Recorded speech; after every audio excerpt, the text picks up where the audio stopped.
Good morning, sir. I hope you're doing How, well. Did you have a good weekend? I had a fabulous weekend. I really did. How about you? Oh, pretty good. I'm enjoying my snowy Monday morning. But today, I wanted to address something, a little bit of a hot topic, so to speak. All Some right. things that can make us and other people maybe feel a little bit uncomfortable. Actually, you know what? I think we have somebody that's maybe a little closer to your area, geographically speaking. I'm very pleased and I'm honored to welcome to the show. We have with us today Mrs.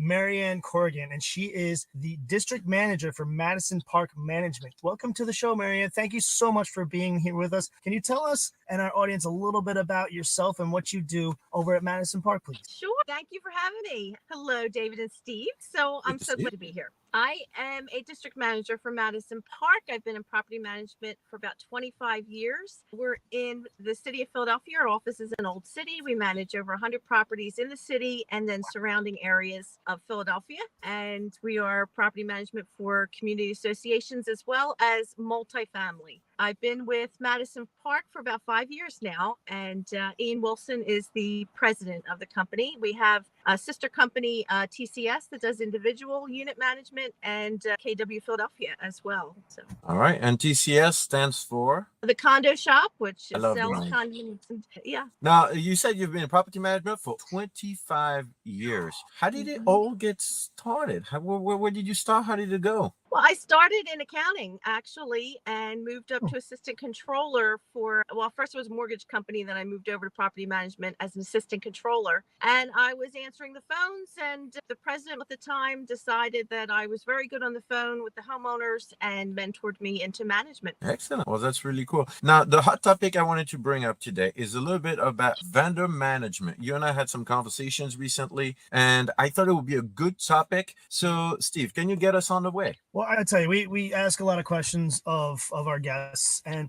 especially when we have managers and district managers and owners of management companies, and it's a recurring theme. So, what are some of the more common issues that you see with vendors as a whole? And it's a very generic question, but really, what's the most common problem? Well, recently, since COVID, I believe labor is problematic inside the management company, as well as our vendors are suffering from a very weak labor market. It's starting to tighten up, but so since COVID, that has been the biggest problem, is finding good help.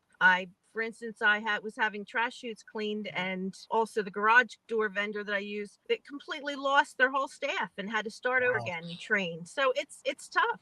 In this context, I mean, there's things that are outside of the control of the vendor themselves. But how can they manage the expectations when you're coming on board with a new property? How can we as vendors do better? Well, in my business, communication is key. And I believe the vendor management, that communication is key. So you have to keep in touch with me when you have problems as a vendor and you can't meet the deadlines that you've set or promised. Reaching out to me, whether it's text message, phone call, email, that I can run cover. I can preempt any problems at the community site and get communication out to the homeowners and to the board.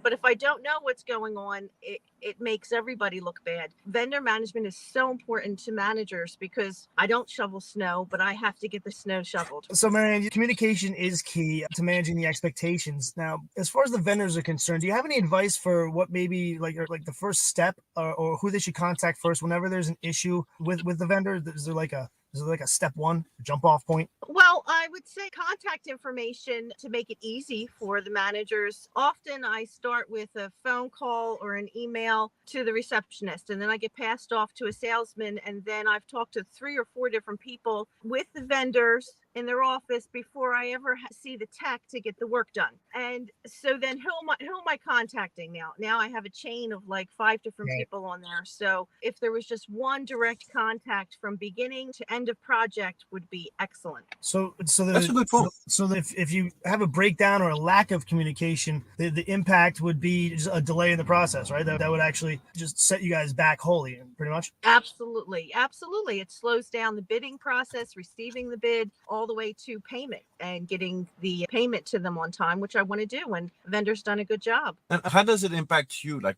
personally, at the personal level, as a manager, when we drop the ball as vendors? Because I'm sure it impacts your relationship with the board. Oh, it certainly does. Absolutely. Because I'm feeling the disappointment, and that's what I'm here to handle. But the disappointment is felt by the manager and the management company directly. And that's a direct reflection on us. So, what's the gold standard that you've seen in the industry as far as like the vendor and communication and expectation management and crew management, everything that has to do with the vendor to make it smooth with the association? What's your gold standard? Who's your gold standard? You want me to list the vendor? Oh yeah, maybe Maybe. like the ones that it'll be a nice shout out for them actually. Well, CertaPro has done me good. I have to tell you, Martin Bonner is wonderful. He just painted some more hallways for me, and he is the gold standard. So he involved from beginning to end. And I have to say, I never have a complaint of his techs inside a building. They clean up well. They respect the property when they're there painting on site. They have great communication with the residents as far as getting door painting done. So they help me in that aspect because we're chasing people to open their doors to paint them in the hallways. So I would have to say he has the gold standard. You know, amazing is that your gold standard. Somebody we had on the show a year ago. I was just gonna say that is a heck of an endorsement. Wow,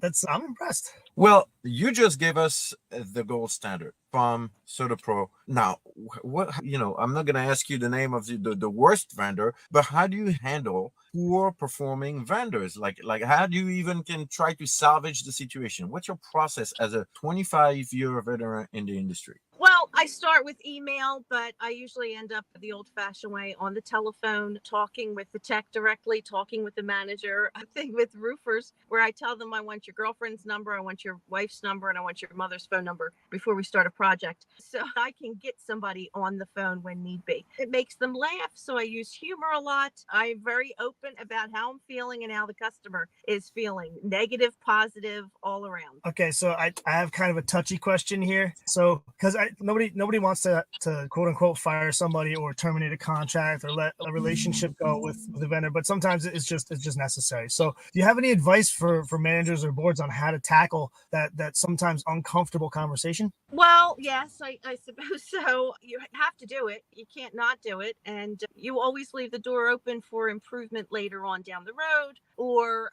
just keep the door open because companies change. They change employees, Sure. They change techs. Sure. I don't think there's many things that are unsalvageable. Let's put it that way. I'm somewhat optimistic on that. But there have been a vendor or two that I've asked not to step foot on a certain property again. But that's usually coming from the board members saying, I don't ever want to Sure. see them on site again. And I'm honest Got with it. them about that.